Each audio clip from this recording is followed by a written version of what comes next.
Eu peço desculpa a vocês. Espero que meu som esteja bom em primeiro lugar, né? Som ok? Som ok. Ah, então tá bom. Mas eu estava dizendo, né, que eu peço desculpas por ter chegado assim, em cima da hora, viu? Mas foi um contratempozinho por aqui, mas já está tudo bem.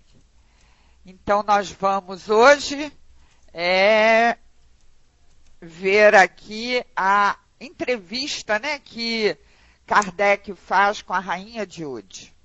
Eu quero também dar o meu boa noite a todos vocês e deixar o meu beijinho no coração de cada um de hoje. E a comunicação desse espírito que foi a rainha de Udi, né, está também incluído na obra O Céu e o Inferno, que todos sabem que é um dos 5 volumes da codificação espírita, né? E nessa obra, no Céu e o Inferno, essa entrevista com a rainha de Udi, feita por Kardec, né? Oi, Beth, Nina, Nádia, Dudu, todo mundo aí que está me cumprimentando, uma beijoquinha em todo mundo. Então, essa entrevista, eu estava dizendo, com a rainha de Udi, que está lá no Céu e Inferno, está incluída entre os espíritos endurecidos. Então, nós vamos ver por quê, né? Por que a rainha de Udi está incluída entre os espíritos endurecidos? Oi, Francis, bem-vindo. Bom, vamos ver as perguntas que foram feitas a ela e as respostas que ela deu, né? E vamos procurar comentá-las na medida do possível, porque aqui na Revista Espírita estão relatadas 31 perguntas. Lá no Céu e Inferno, Kardec selecionou apenas 12. Mas aqui na Revista Espírita estão 31. Eu espero que a gente consiga chegar ao final, né? Mas se não conseguir, tudo bem. Depois, na próxima oportunidade, a gente continua, o outro continua. Então, vamos ver qual foi a primeira pergunta que Kardec fez à rainha de Udi. Quais as vossas sensações ao deixardes o mundo terrestre? A resposta: porque ainda perturbada torna-se-me impossível explicá-las. Então, gente, olhem só a resposta, hein? Ela está dizendo que ainda está perturbada e por causa disso é impossível explicar quais as sensações que ela teve ao deixar o mundo terrestre, né? Mas por que será que a rainha de Udi não conseguiu explicar o que sentiu ao deixar o mundo terrestre? Ela diz que é por estar ainda perturbada. Obrigada, Júnior, por estar colocando aí as perguntas, né? Então, ela está dizendo que ela não consegue por estar perturbada. Então, nós precisamos ver como acontece essa perturbação quando desencarnamos, né? Não é só, com certeza, não é só a rainha de Udi que passa pela perturbação. Como nós já sabemos, pelos estudos que já fizemos, todo espírito, ao desencarnar, passa por um período que recebeu na doutrina espírita, né, o nome de período de perturbação. Uns são maiores, outros menores. Naturalmente, os espíritos muito evoluídos nem passam por essa perturbação ou passam muito rapidamente, né? Mas ele existe para todos, ou pelo menos para a grande, imensa maioria. Então, essa rainha foi classificada por Kardec entre os espíritos endurecidos. Por isso, vamos ver em todas as suas respostas esses sinais de perturbação, né? Porque, embora ela sabe que desencarnou, ela tem consciência que desencarnou, mas ela acredita que ainda possui os direitos da realeza, né? Que eram direitos totalmente materiais, né? Ela sabe que desencarnou, mas ainda não entendeu a diferença que há entre ter e não ter um corpo material, um corpo físico, né? Ela ainda não consegue enxergar essa diferença, ela ainda não consegue ver que sem o corpo físico, todo aquele paramento que ela usava como rainha, toda a sua realeza já não existe mais. E na segunda pergunta, Kardec questiona o seguinte: sois feliz? E ela responde não. E ele pergunta na questão 3, por quê? Ele quer saber por que ela não se acha feliz, né? E ela responde: eu tenho saudades da vida. Não sei, experimento acerba dor da qual a vida me libertaria. Quisera que o corpo se levantasse do túmulo. Vejam só, né, gente? Que acerba dor será essa que ela sente, hein? Desculpe, Evanos, é rainha de Uld. Era um antigo reino oriental.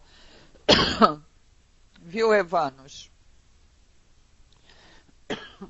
Bom, então, eu estava perguntando para vocês que acerba dor que ela diz que ainda experimenta, né? Que sente.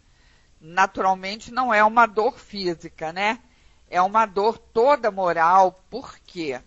Por que ela sente essa dor toda moral? Porque ela não se conforma, né? É pela inconformação de perder as honrarias materiais que a satisfaziam tanto e que ela agora não está, assim, sentindo que está na posse completa dessas honrarias, né? É a dor da vaidade, é a dor do orgulho, que foram feridos quando ela se viu na espiritualidade desprovida do que ela mais amava. O que é que a rainha mais amava? Era o poder, era a riqueza, era a beleza, né? Então, apesar de saber que desencarnou, ela procura negar as suas perdas, né?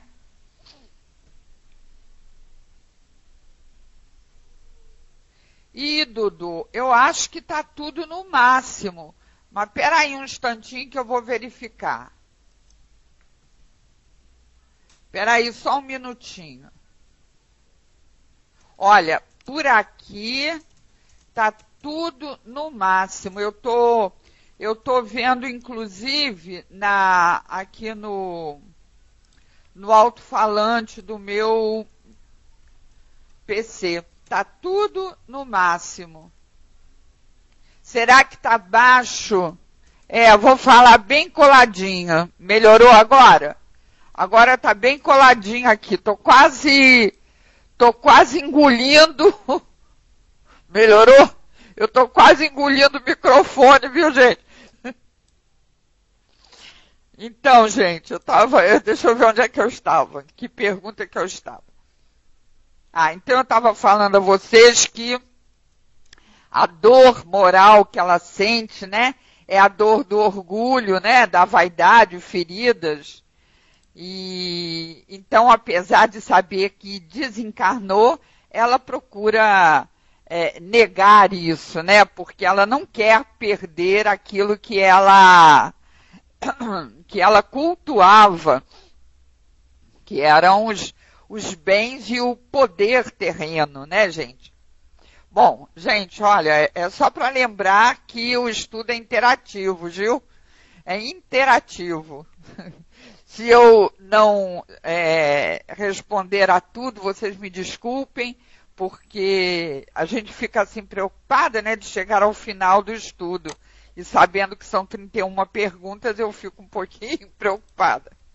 Se o som diminuir, vocês me avisem novamente, viu, gente? Eu estou aqui segurando o microfone para não bater na boca, senão vai fazer chiado.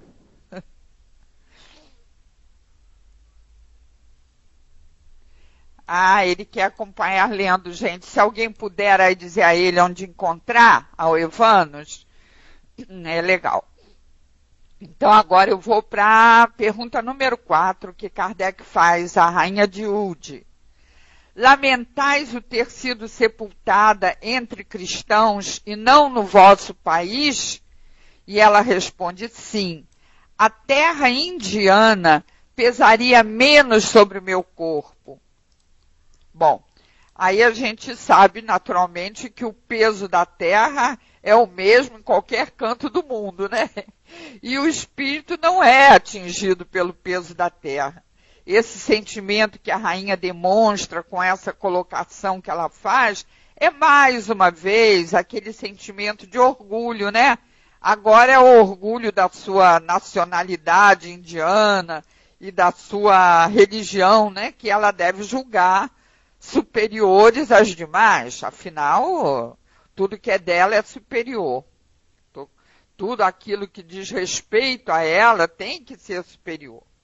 Agora nós vamos para número 5. E obrigada aí, Dudu. Número 5.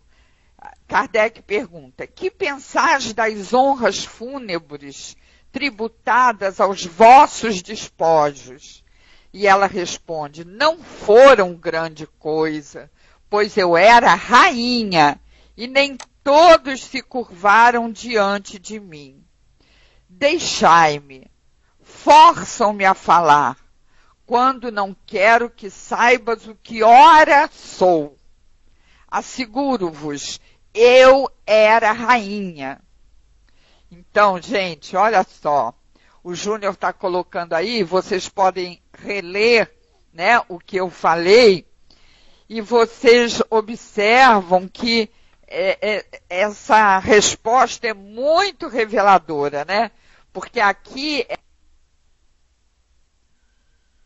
ela parece que já pressente ou intui, né, que não tem mais a coroa e o cetro da realeza, porque eles foram deixados na terra, foram deixados no mundo material, que não é mais a sua habitação, né? Quando ela diz, não quero que saibas o que ora sou, asseguro-vos, eu era rainha. Ela está tendo um vislumbre da sua atual condição, né, gente? Não quero que saibas o que ora sou. Quer dizer, ela, por orgulho, ela não quer que Kardec saiba o que ela agora é. Quer dizer, que ela não é mais aquela rainha com cetro e coroa que ela era, né? E esse deve ser um momento muito doloroso para esse espírito tão orgulhoso, né, gente? Pressentir que tudo o que ela valorizava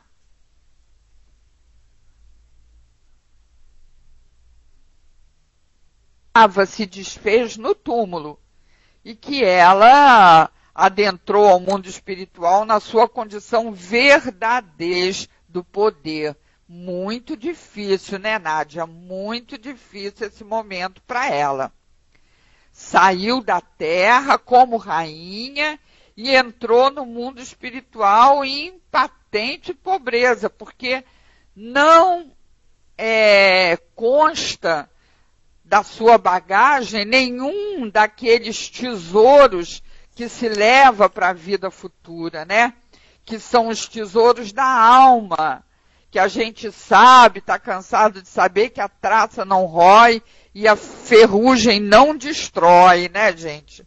Ela entrou pobre porque os verdadeiros tesouros da alma ela não conseguiu levar, né?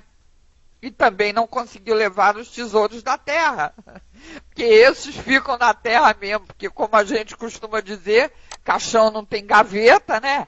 E mortalha não tem bolso. Então, A coroa, o cetro, as joias e tudo mais ficou mesmo pela terra. Mas, conforme vamos ver nas demais perguntas que se seguem, ela vai procurar colocar um véu sobre essa realidade e vai continuar alimentando a ilusão de que ainda é a rainha de Udi com todo o seu poder, né? E agora vamos ver a pergunta número 6. Respeitamos a vossa hierarquia e só insistimos para que respondais no propósito de nos instruirmos. Acreditais que vosso filho recupere de futuro os estados de seu pai? E ela responde: meu sangue reinará por certo, visto como é digno disso. Olha, que soberba, né? E a pergunta número 7.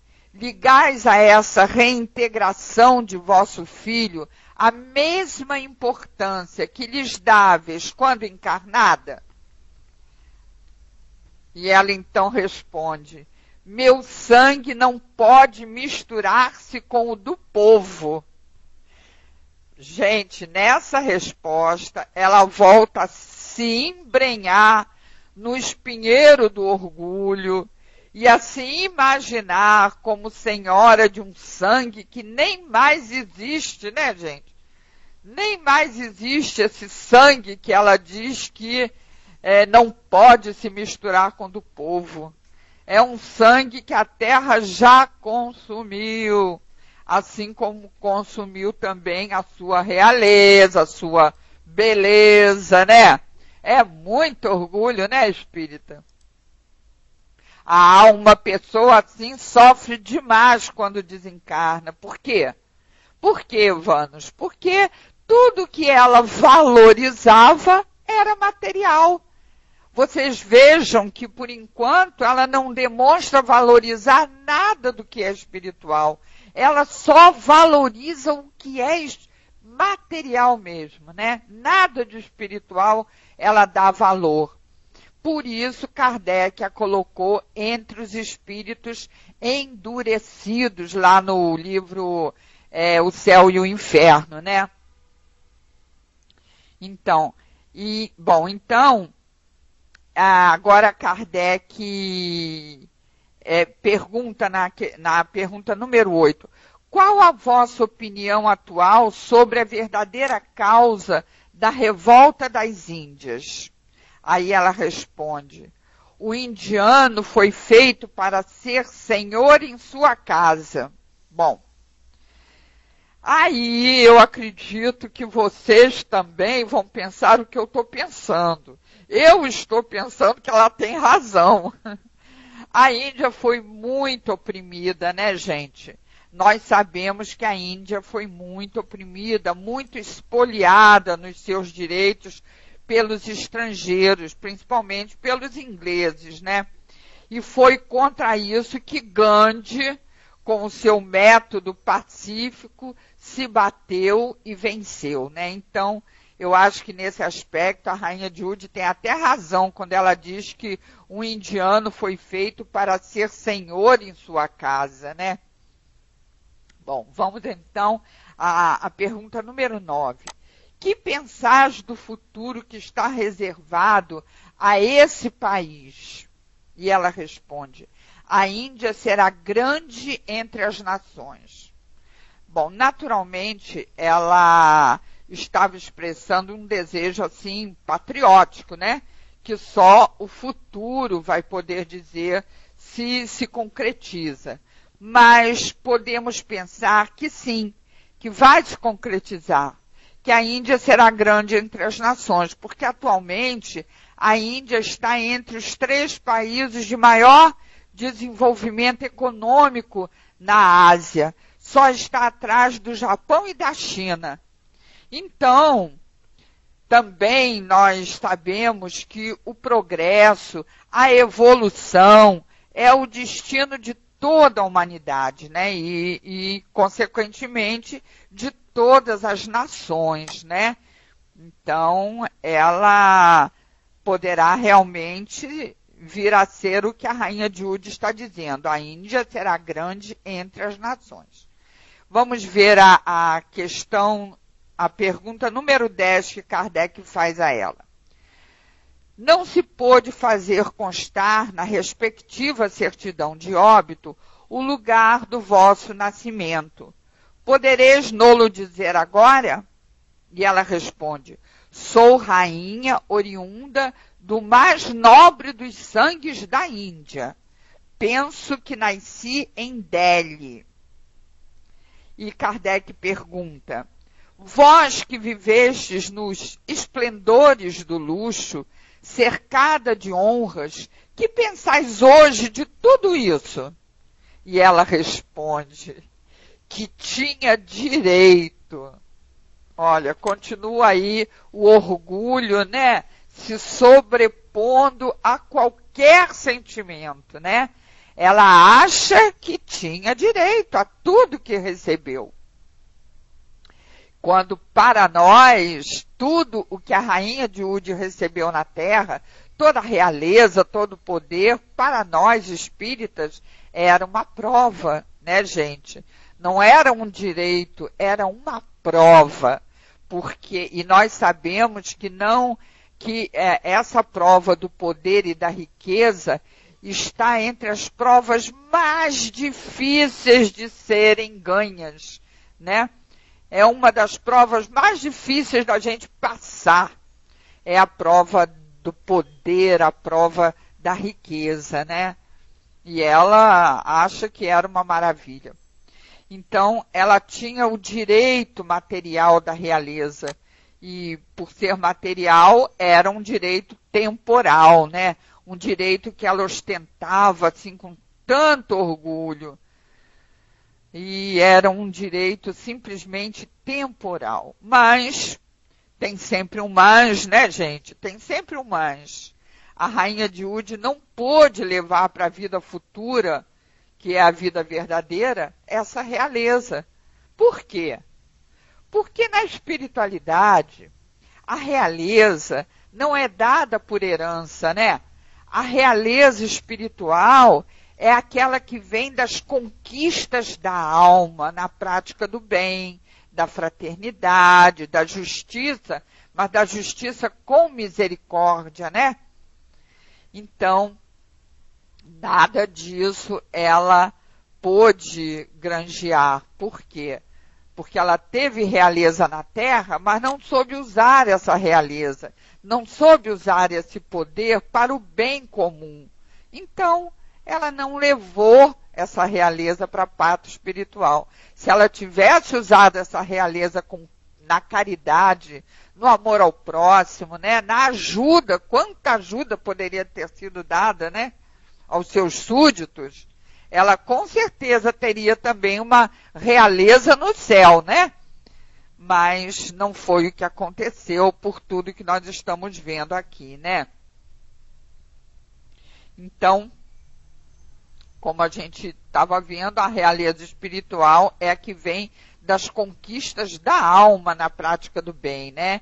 E diante, então, desses requisitos, para se ter realeza na vida futura, a rainha de Ud está bem pobrezinha, né, coitadinha? Então, agora, na pergunta de número 12 que Kardec faz. A vossa hierarquia terrestre concorreu para que tivesses outra mais elevada nesse mundo em que ora estás? Olha o que Kardec pergunta. Que maldade perguntar isso. E ela responde, continuo a ser rainha, que se enviem escravas para me servirem. Mas não sei, parece-me que pouco se preocupam com a minha pessoa aqui. E contudo, eu sou sempre a mesma. Vejam só como ela ainda se vê, né?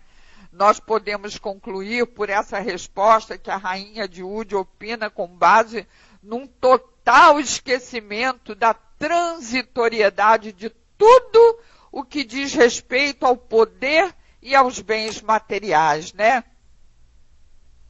Pois é, mesmo assim ela manteve orgulho na resposta, né, Júnior? Pois é, né, Beth? Quanto ao apego aos bens materiais, né? E como eles nos fazem sofrer ao desencarnar, né? Como eles nos fazem sofrer. Por isso é muito bom que a gente vá se desapegando mesmo. É lógico que você tem lá as suas, né, os seus pertences e tal, você não vai jogar fora, você não vai tratar mal, não vai quebrar, não vai... Mas vai se desapegar. Você vai olhar para aqueles bens materiais que você tem e saber que aquilo é temporário. Pertence a você enquanto você está por aqui e acabou-se. Depois é coisa que vai ficar para quem ficar, né? Quando a escrava seria ela mesma. Ela era escrava dos seus bens materiais, né? E que escravidão terrível. Vocês vejam que escravidão terrível, que ela não conseguia se desapegar, né? Cuidar sem apego, exatamente. Cuidar por uma questão de zelo, né? Porque tudo que nos é confiado merece o nosso zelo. Nada nos chega por acaso, né? Então, o que nos é confiado, enquanto a gente está por aqui, a gente zela, né?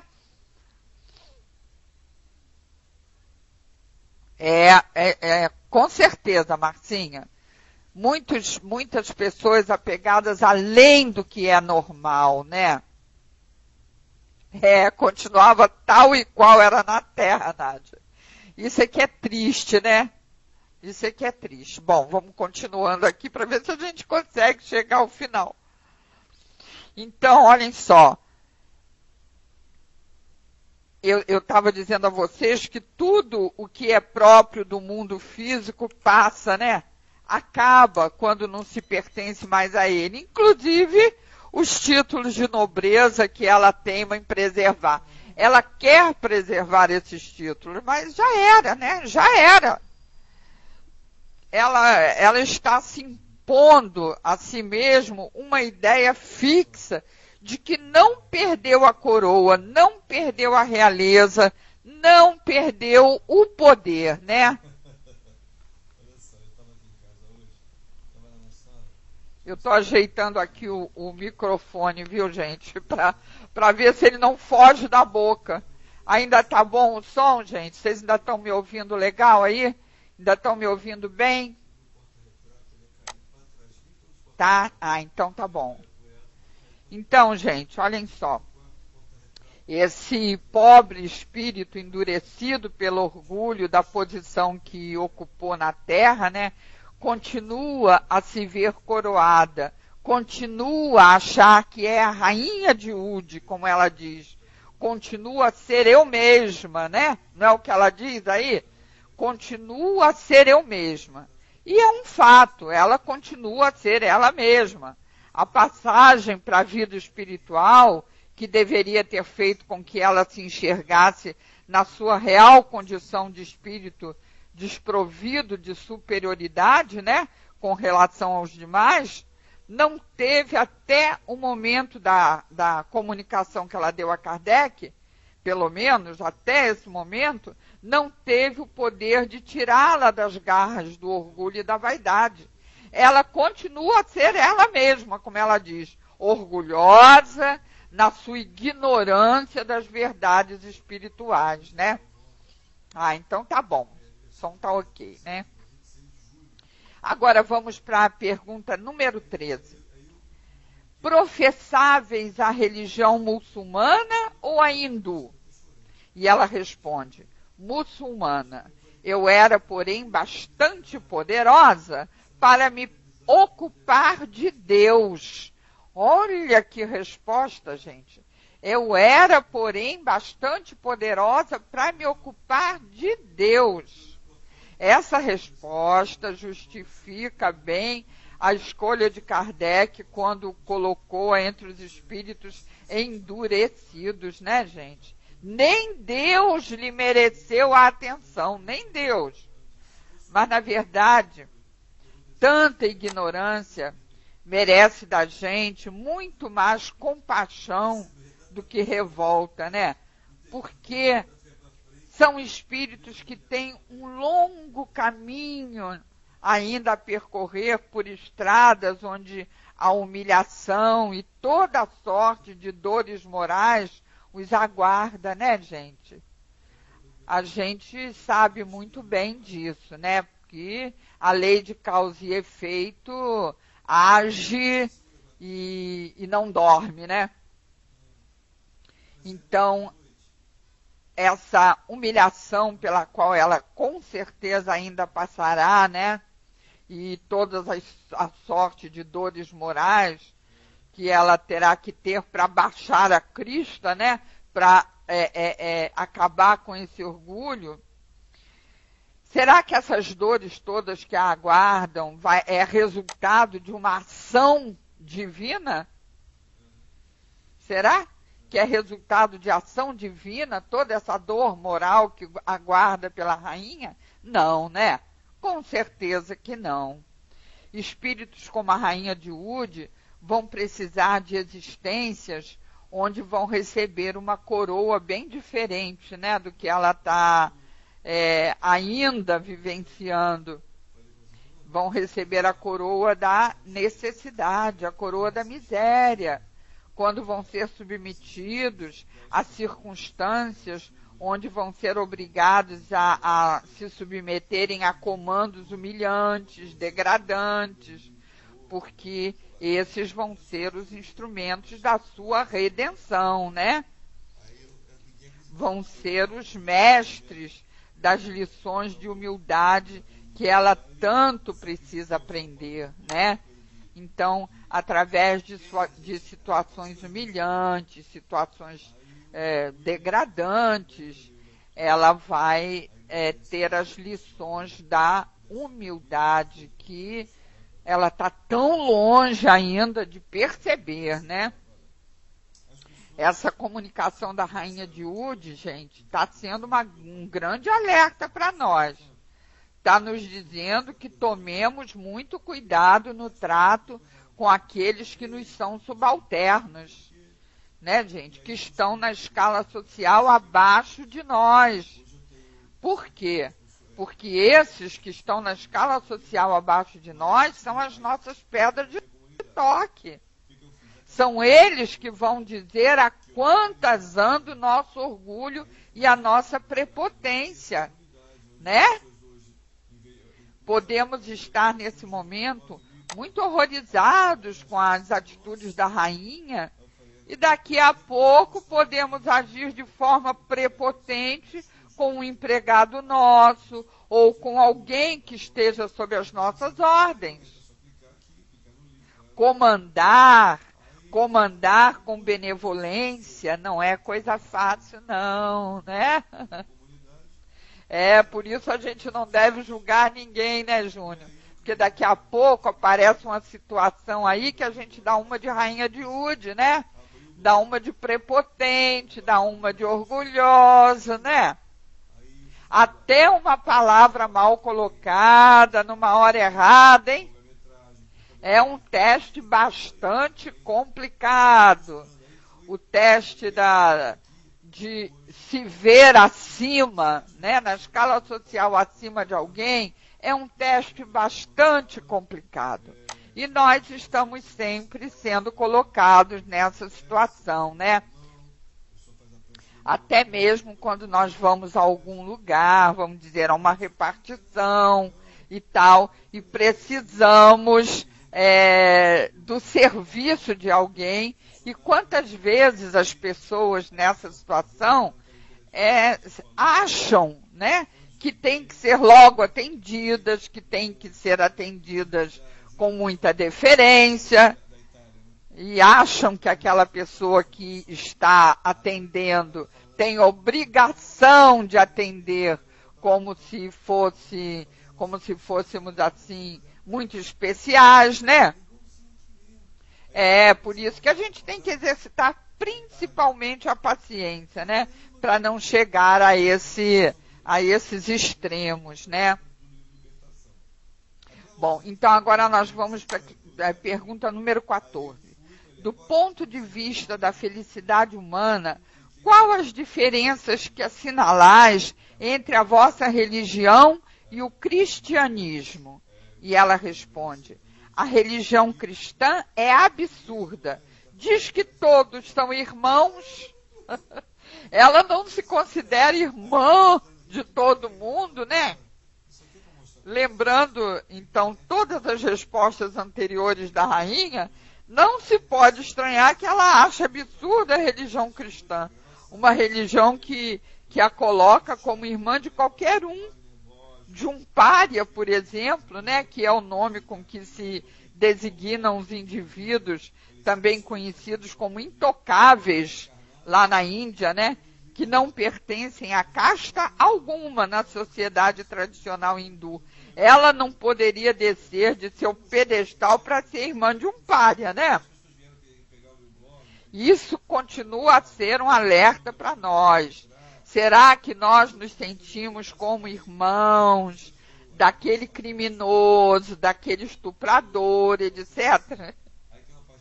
Ela desperta a nossa raiva ou a nossa compaixão, hein, gente?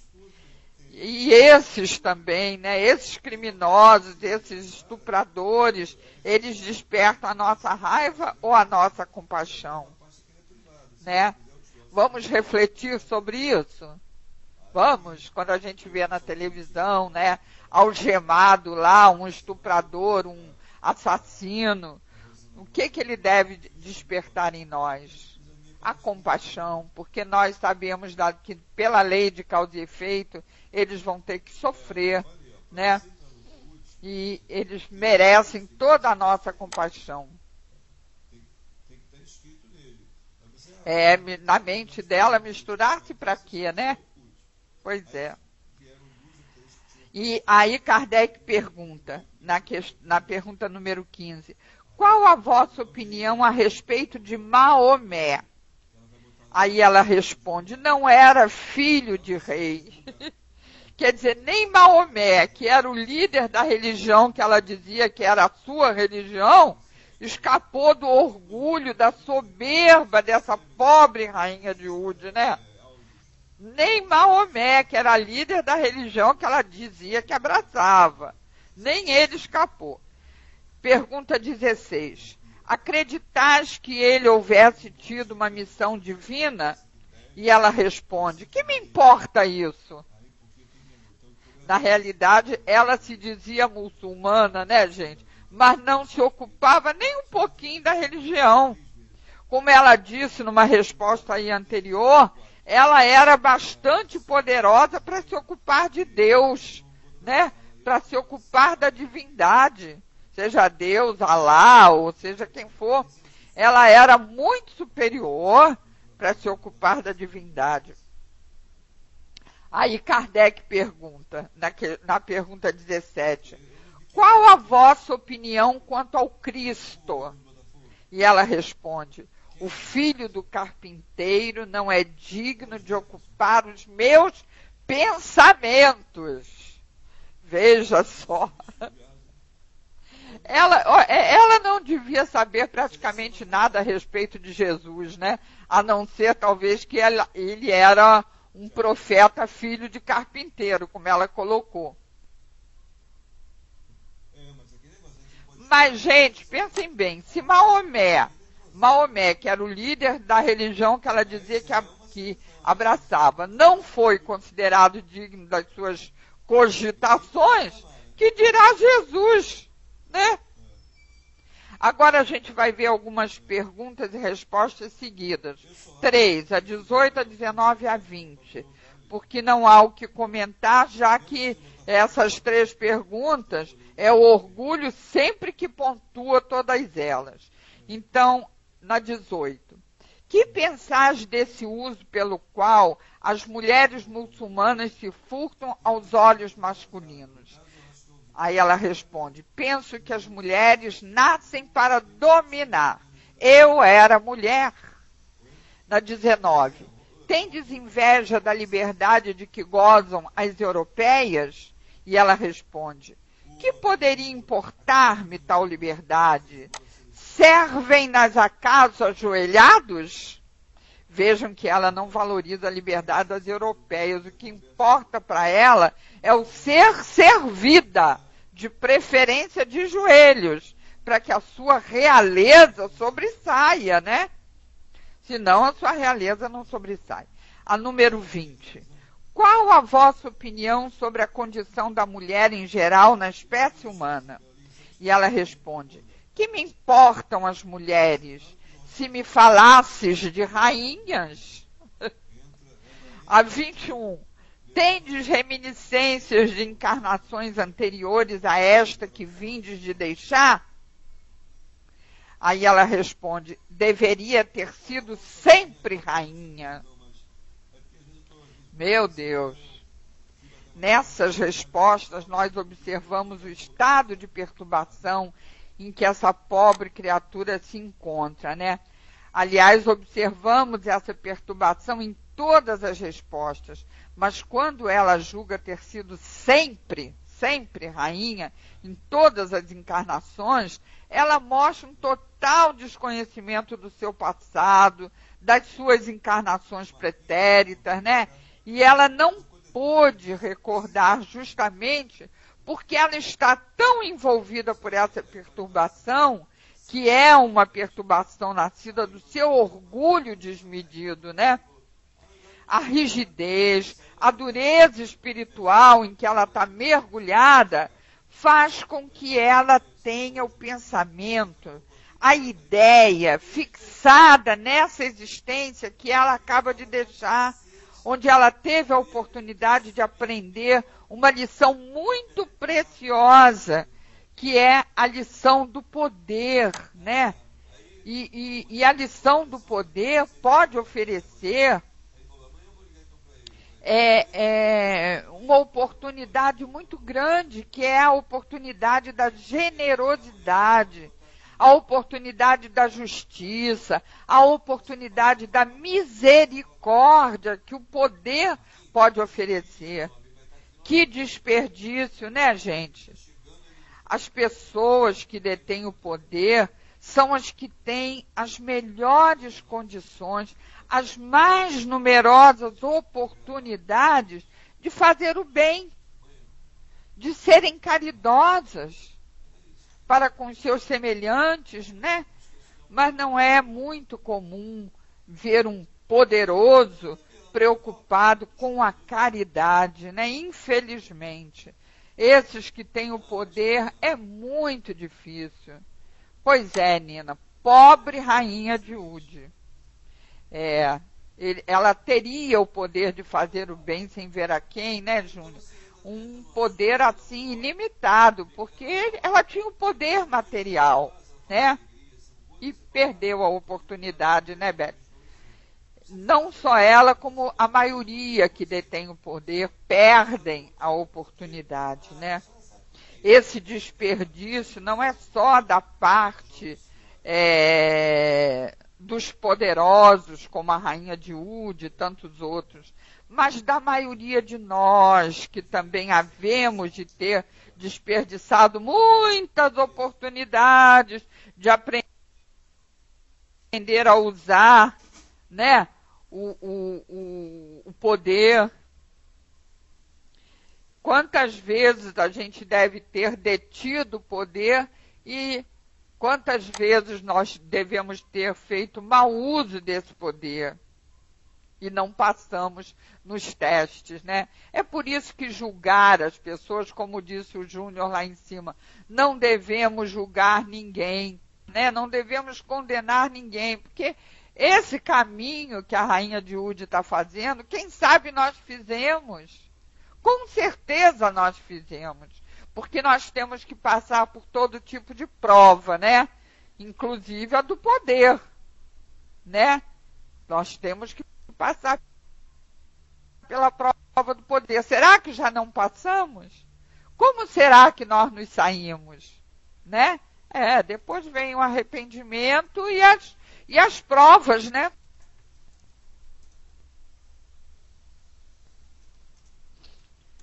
Então, por isso que aqui não estamos julgando nem condenando esse espírito que foi a rainha de Úde, mas estamos aproveitando sobre a transitoriedade de todas as grandezas terrenas, né, que o espírito não leva para a vida futura. Pois é, uma questão de exercitar mesmo isso, né? Todo mundo ainda faz, Júnior. Todo mundo ainda faz. Tá bom, Marcinha, vai organizando aí o seu papá e vai ouvindo. É um prazer.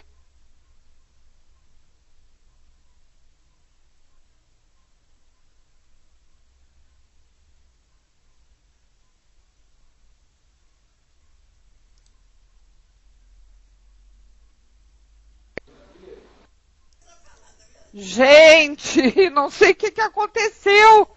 Eu tive que desligar aqui o Paltalk, sair do Paltalk e entrar de novo, porque eu não consegui entrar na sala de jeito nenhum.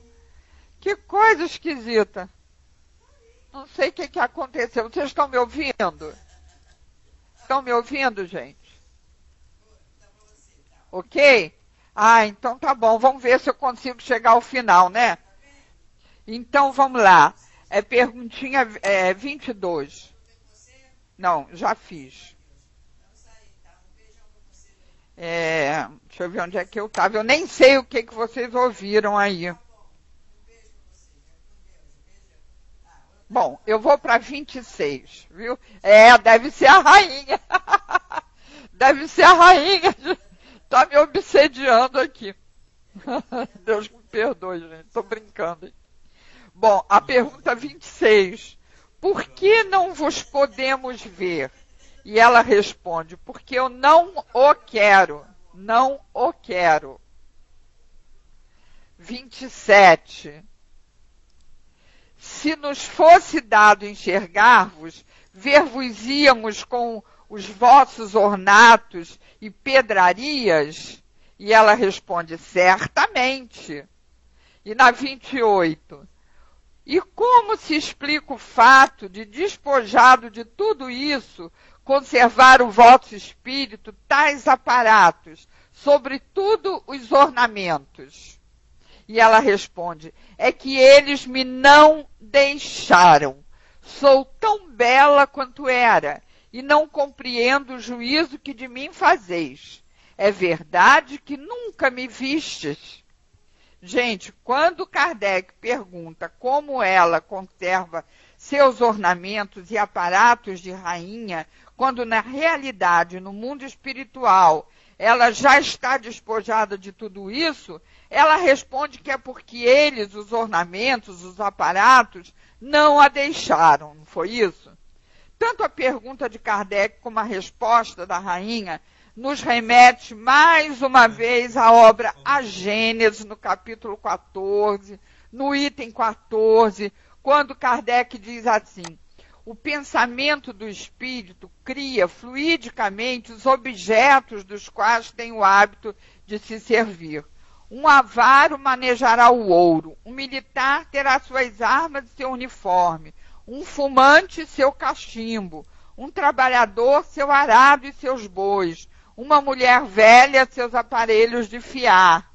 Esses objetos fluídicos são tão reais para o espírito, o qual é fluídico também, como eram no estado material para o homem vivente, porque pela mesma razão de que são criados pelo pensamento, sua existência é também fugitiva como o pensamento.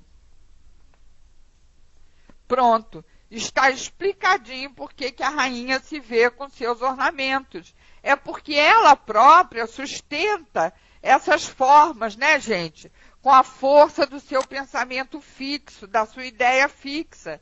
Enquanto ela pensar com tal firmeza nos objetos que lhe fazem recordar o seu poder, a sua realeza, a aparência desses objetos ficará plasmada, materializada no seu corpo fluídico, no seu perispírito, porque, como diz Kardec nesse capítulo de A Gênese, O pensamento cria imagens fluídicas e se reflete no envoltório perispiritual como num espelho.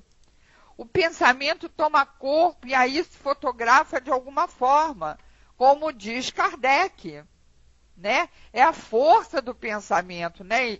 Isso o nome. Mas assim que a rainha começar a raciocinar, meus amigos, com mais clareza, e esse é o objetivo dos benfeitores espirituais ao trazê-la para esse diálogo com Kardec, né? O objetivo de despertá-la, ela vai começar a ter dúvidas, seu pensamento vai perder aos poucos a firmeza e os objetos que lembram a sua realeza irão se desmanchando, irão se desvanecendo, irão sumindo por falta de sustentação do pensamento. E ela se verá na sua realidade atual, né? Agora vamos para 29. Que impressão vos causa estar de entre nós? E ela responde, se eu pudesse evitá-la, tratam-me como tão pouca cortesia, não quero que me tratem assim. Chamai-me majestade ou não responderei mais. E na 30, Kardec pergunta, Vossa Majestade, agora ele está tratando de majestade, ela pediu, né? Vossa Majestade compreendia a língua francesa? E ela responde, por que não a compreenderia? Eu sabia tudo. E na 31, Vossa Majestade gostaria de nos responder em inglês? E ela diz, não me deixareis, pois, tranquila? Quero ir embora, deixai-me. Pensais que eu esteja submetida aos vossos caprichos? Sou rainha e não escrava. Embora esteja ali não por vontade própria, né, gente? Ela ainda não quer reconhecer que seu poder ficou na terra. Ela não quer reconhecer ainda isso. Agora Kardec, na 32, diz assim, rogamos somente que respondais ainda a 2 ou 3 perguntas. Mas São Luís interrompe Kardec e lemos o seguinte, resposta de São Luís que estava presente. Deixai-a, ele fala para Kardec, deixai-a, a pobre perturbada, tende compaixão da sua cegueira, e Oxalá vos sirva de exemplo. Não sabeis quanto padece o seu orgulho. E Kardec, então, finaliza com uma excelente observação, dizendo assim, essa conversa oferece mais de um ensinamento, evocando essa majestade decaída, agora no túmulo. Não esperávamos resposta de grande profundidade, tendo em vista o gênero de educação das mulheres naquele país. Mas pensávamos encontrar nesse espírito, se não a filosofia, pelo menos um sentimento mais verdadeiro da realidade e ideias mais sadias sobre as vaidades e grandezas da terra. Longe disso, nela as ideias terrestres conservaram toda a sua força. É o orgulho que nada perdeu de suas ilusões, que luta contra suas próprias fraquezas e que deve, com efeito, sofrer muito por sua impotência. Prevendo respostas de outra natureza, havíamos preparado diversas perguntas que se tornaram sem objetivo. Essas respostas são tão diferentes das que esperávamos, assim como as pessoas presentes, que nelas não se poderia ver a influência de um pensamento estranho. Além disso, tem uma marca tão característica de personalidade que acusam claramente a identidade do espírito que se manifesta. Pois é, né, meus amigos? Realmente é uma comunicação que não deixa dúvida, porque em momento algum ela vacilou na sua posição orgulhosa, na sua posição vaidosa, não foi mesmo? Foi do princípio ao fim a pobre rainha de Ude. Como diz São Luís, que esse exemplo nos sirva de alerta e nos ajude a deixar qualquer vestígio de orgulho no pó da terra quando chegar o momento de adentrarmos a vida futura, né? Ela estava num estado de ilusão profunda, com certeza. Gente, eu acabei às 7h15, em ponto. Eu vou passar, eu agradeço a todos vocês, agradeço muito a interatividade aqui na área de texto e passo agora para o Júnior, para ele fazer o encerramento, ok, Júnior? Obrigada, viu, gente? Deixo aqui o meu abraço e o meu beijinho para todos vocês.